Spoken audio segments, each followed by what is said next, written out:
Hi, this is Darren from Old Dog Coaching. I've always asked you this right from day one. Do you think we can teach an old dog a new trick? What I'm really asking you is, do you believe that we have the power to change? Can we let go of the old to embrace the new? I've come across a book that I think will help a lot of people in that transformation. The book is called Fit Soul, Fit Body, 9 Keys to Healthier, Happier You. It's written by Brant Secunda and Mark Allen. Now, Mark Allen's pretty synonymous with all the other tri-geeks out there. 6-time Ironman world champion, all right? Now, Brant Secunda, he's a shaman healer. Now, I just want to let people know, let's go into this with a little bit of an open mind, okay? I think some people hear the word shaman, they hear the word spirituality and energy shifting, and it can let them, it's a little bit hokey pokey to some extent, and it's more or less a question of what we don't understand, we start to question. So for me, going into this, reading this with an open mind was key number one. But I really, really enjoyed this book. Right from the get-go, they make it very clear that it's really time to stop defining fitness and solely in terms of your body and physical capabilities. Talk about total resonating within me and a powerful statement. We've got to get past that limiting mindset that I would impose on myself, that fitness was solely about the physical. And I've mentioned this before, I would neglect the emotional and the spiritual components.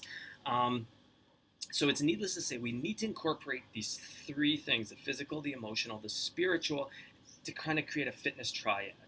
Now, Brant's shamanism, it's based on the Huchola, which is an indigenous culture living in central Mexico, which offers a really compelling view into the nature of the soul and how this deeper spiritual connection can allow for, as described in the book, the ability to sway in the wind. So we're able to meet the challenges of life. It's a spiritual connection that fosters cooperation and collaboration with others and nature, that surrounds us. So it's not about isolation. It's more about, connecting with everything that's around us. It's the ability, and this is what I think is really key, and this is what helped me a lot. It's the ability to fully be present in the now and to quiet that mind, which is always busy analyzing and judging every moment of life is either, inherently good or inherently bad. So in my case, it actually can feel like a circus going on in my mind. Now, I understand that this notion of spirituality can be a little intimidating. Spirituality is something that, quite honestly, you're going to have to define for yourself. It's whatever floats your boat. It can feel at sometimes as though it's something that we're not connected to, or as a quest that is something that we need to find that is outside ourselves. The exercises in this book, and this book is really, really fantastic, is in that it actually kind of brings us closer to finding that what we are or we're searching for is actually, it's always really been deep inside of us. The book does a fantastic job of outlining 9 keys that have really, really helped enhance my emotional sobriety. So key number one, we need a balanced response to stress. Phenomenal description of the way the body reacts to cortisol and how a Western, chaotic lifestyle leads to, chronic elevated levels of cortisol. Fantastic description of why it's not good for us. Number 2, quiet the mind. Okay, number 3, transform fear, anger, and jealousy. Fantastic. Number 4, reconnect with nature, which I think is so, so important. Number 5, honor yourself. Number 6, know and set the quest. Basically, it's about goal setting, okay?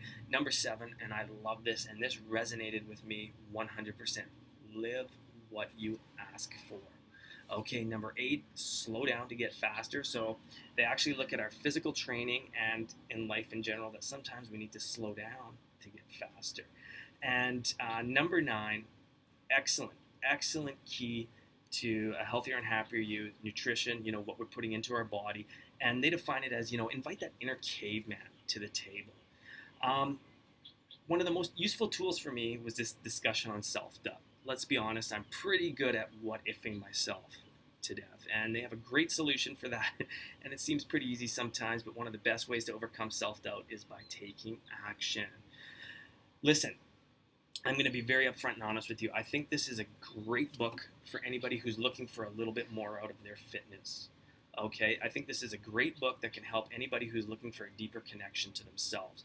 The book does a fantastic job of a well-designed and progressive training program, i.e. cardiovascular and resistance training.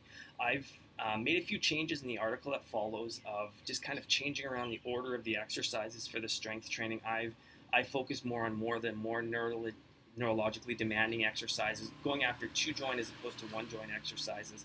And you can follow that in the link in the article. I've outlined a training program. But listen, I just want to tell you, being a Tri Geek, I know all about Mark Allen and his 6-time world championship, and I just love the authenticity that he brings and his insights and comments about how these tools of transformation, of transformation, had given him the strength to face his truth, which, as he points out, is often easier to push away than to accept and deal with. Talk about total honesty and transparency. So if you're looking for a fantastic book to read, I highly recommend Fit Soul, Fit Body, 9 Keys to Healthier, Happier You. Have a great day. Cheers. It's Darren.